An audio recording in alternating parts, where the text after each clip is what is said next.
할렐루야. 한 주간을 잘 마무리하시는 금요일 되시기를 주의 이름으로 축원을 드립니다. 우리는 지난 시간에 하나님께서 악인의 제사를 미워하시는 이유에 대해서 같이 살펴봤습니다.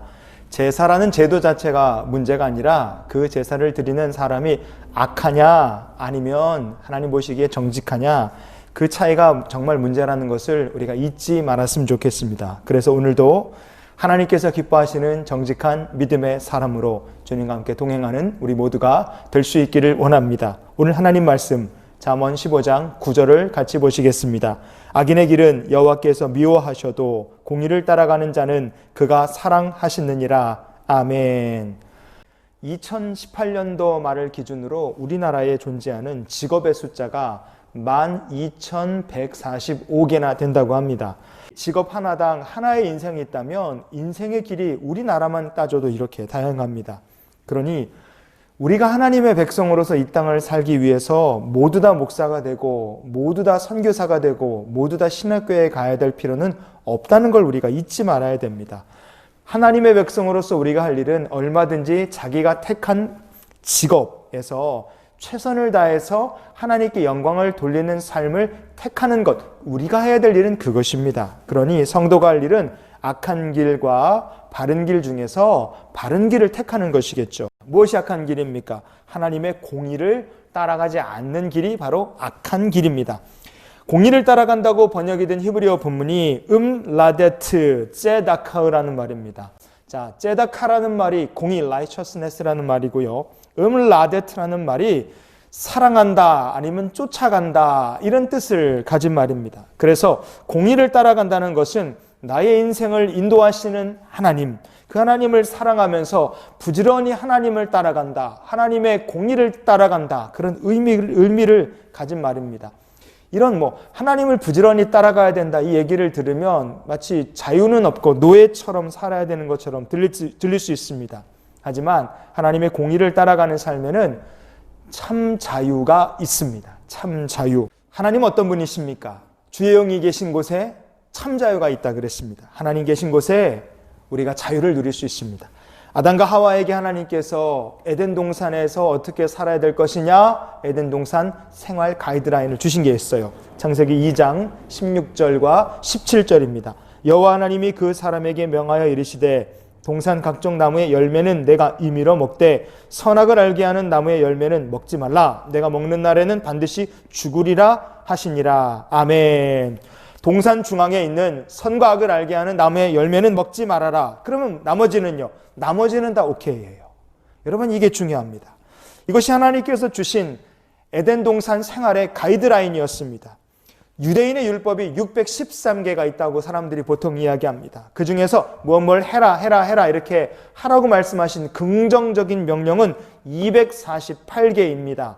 그런데 하지 말라, 우리가 듣기에 부정적으로 들리는 율법이 365개나 된다 그래요. 자, 율법이라는 것만 놓고 보면 해야 된다고 말하는 게 248, 하지 말라는 게 365, 하지 말라는 얘기, 우리가 듣기 싫은 부정적인 얘기가 훨씬 더 많은 것처럼 들립니다. 그래서 하나님을 믿는다는 것이 굉장히 제약이 많구나, 신앙생활한다는 게 자유가 많이 없는 거구나, 이런 생각이 들 수 있습니다. 그러나 율법에 하지 말라는 말씀이 많은 것은 하지 말라는 것 외에 나머지는 오케이라는 의미가 담겨 있어요.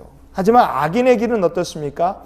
하나님께서 정하신 법과 창조의 룰을 지키지 않습니다. 결국에 그곳에는 죄가 역사하게 돼 있어요. 자유는 없고 복종만 남는 길이 되고 맙니다. 지금 세상을 대표하는 두 가지 체제가 그것을 잘 보여줍니다.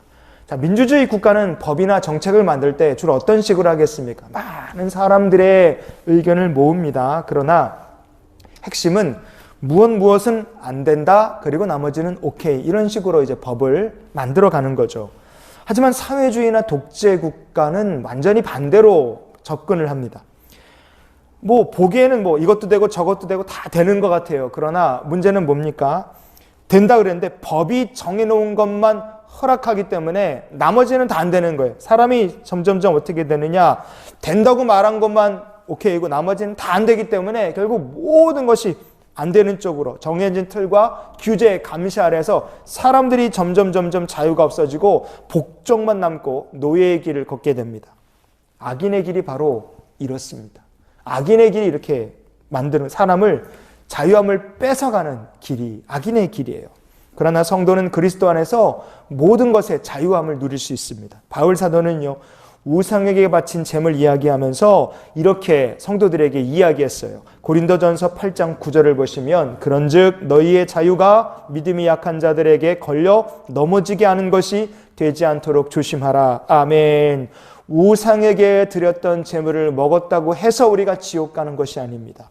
그리스도의 구원은 우상의 재물보다 더 위대하다는 것을 우리가 잊지 말아야 돼요. 그러나 바울 사도는 우리가 우상에게 드린 재물을 먹는 것 때문에 믿음 약한 사람들이 걸려 넘어지면 안 된다. 그러니 모든 것을 먹어도 가하지만, 그러나 자유함이 있지만, 그러나 믿음 연약한 사람들을 위해 여러분, 그들이 넘어질 것 같으면, 믿음이 혹시나 시험 들 것 같으면 그것 때문에 우리가 먹지 맙시다. 이렇게 얘기하는 거예요. 여러분, 이게 바로 성도의 자유입니다. 누가 시켜서 못하는 인생이 아니에요. 그리스도 안에 자유를 누린다는 것은 하나님을 위해서 스스로 참는 겁니다. 하나님 나라를 위해서, 한 영혼을 위해서 자제할 수 있는 거예요. 여러분, 이게 진짜 참된 자유고, 이것이 정말 하나님 안에 누리는 참 자유인 줄 믿으시기를 바라요. 여러분, 우리가 하나님의 공의를 따라서 산다 하는 것은 우리가 성령의 감시받으며 산다는 게 아니라는 걸 우리가 알아야 됩니다. 요한복음 8장 32절 말씀에 진리를 알지니 진리가 너희를 자유롭게 하리라. 아멘. 진리의 말씀, 진리의 성령을 따르는 삶을 살 때 우리는 오히려 세상이 줄 수 없는 참 자유를 누리게 되어 있습니다. 하나님의 말씀이 나를 속박하는 것 같습니까? 그렇지 않습니다. 거추장스러운 것 같으십니까? 절대 그렇지 않아요. 말씀의 법, 하나님의 공의를 벗어버리고 싶다. 이것이 아담과 하와가 에덴 동산에서 유혹받고 쫓겨나게 된 근본적인 원인이었습니다. 우리에게는 하나님의 법이 필요합니다. 그 법이 우리에게 하지 말아라 하신 것들은 하지 말고 지키고, 그 나머지 것은 성령의 인도하심 속에서 참 자유를 누리는 성도는 악인의 길이 아니라 공의를 따르는 삶을 성령께서 살게 하실 줄 믿습니다. 오늘 말씀을 그래서 우리가 이렇게 정리했으면 좋겠습니다. 하나님의 말씀을 따라 살고, 해야 될 것은 하고 하지 말아야 될 것은 삼가할 때 그 안에서 정말 우리가 세상 줄 수 없는 참 자유를 누리게 될 줄 믿습니다. 그러니 오늘 공의를 따라가는 복된 길을 걷는 저와 여러분의 삶이 될 수 있기를 주님의 이름으로 축원을 드립니다.